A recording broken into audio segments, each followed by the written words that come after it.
My name is Otis S. Johnson, and I'm a resident of Savannah. Savannah is a microcosm of the United States because it has people living here now from all over the world. It is a historic city that started out in 1733, and from the very beginning, it became a magnet for people who were searching for a better life. People are still coming here searching for a better life. And also now we have thousands of SCAD students who come here to receive an education at the Savannah College of Art and Design. And many of them have that entrepreneurial spirit and decide that they like Savannah, and so they stay here and open up businesses. We're also a major tourist attraction. And people come to Savannah, they fall in love with it. When they get ready to retire, they move to Savannah. When you look at who's poor in this community, there's a disproportionate number of African Americans that are poor because of the jobs that they can get. The tourist industry is a very low paying industry, basically the minimum wage, and it is heavily populated by people of color. In the political arena, tensions are still there, many times between people who represent predominantly black districts in what they are purporting to have as a priority. So it's in all facets of life in this community. We have racially segregated communities. You can go into areas of Savannah and you'll have 100% black population.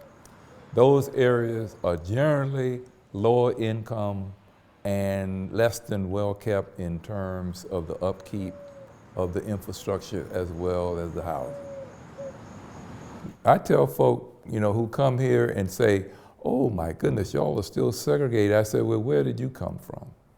Tell me about your social and economic integration. And then we can have a talk, because Malcolm X said once that when we talk about race relations, when we have to say anything south of the Canadian border is south, because the same attitudes, same practices, the same policies that the South was known for in terms of Jim Crow, which was a legal apartheid, exist in a de facto way all across this country. So I love to have conversations with people who come here and want to cast aspersions on us, and I say, yes, we're segregated, but the races and classes are segregated all over.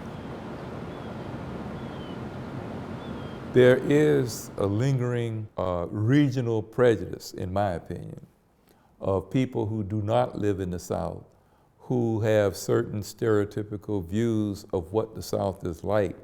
But I have a reverse bias, and my reverse bias is that the South has been very upfront about its prejudices, while other regions have not been so upfront. I know where things stand in the South.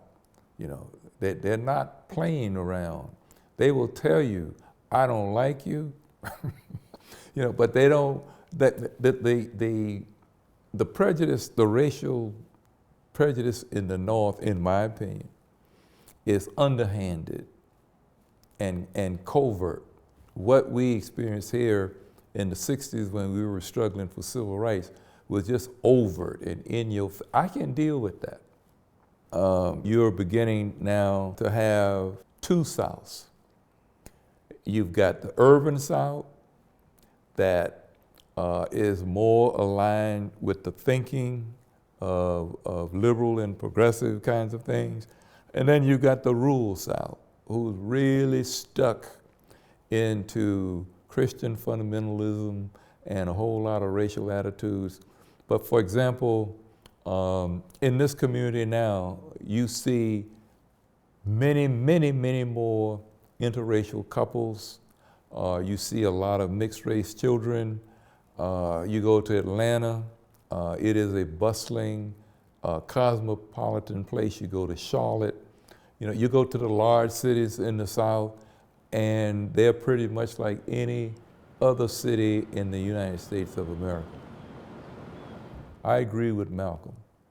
Anything south of the Canadian border has to deal with race, and it's a problem, and this country has never dealt honestly with it. It is not about to deal honestly with it, and so I hope that what happened to me will happen sometime in the future.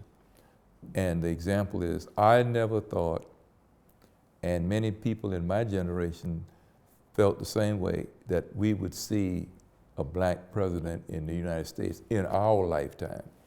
We never had any doubt that it would happen. We just didn't believe that it would happen in our lifetime. And so the election and the re-election of Barack Hussein Obama just said that, well, keep hope alive. So I'm keeping hope alive about the racial issues that we have to address in this country. And I'm saying that I don't believe that it's going to be resolved in any meaningful way in my lifetime, and I'm sure I don't have much more to go, but I hope that I will be wrong, just like I was wrong about seeing a black president in my lifetime.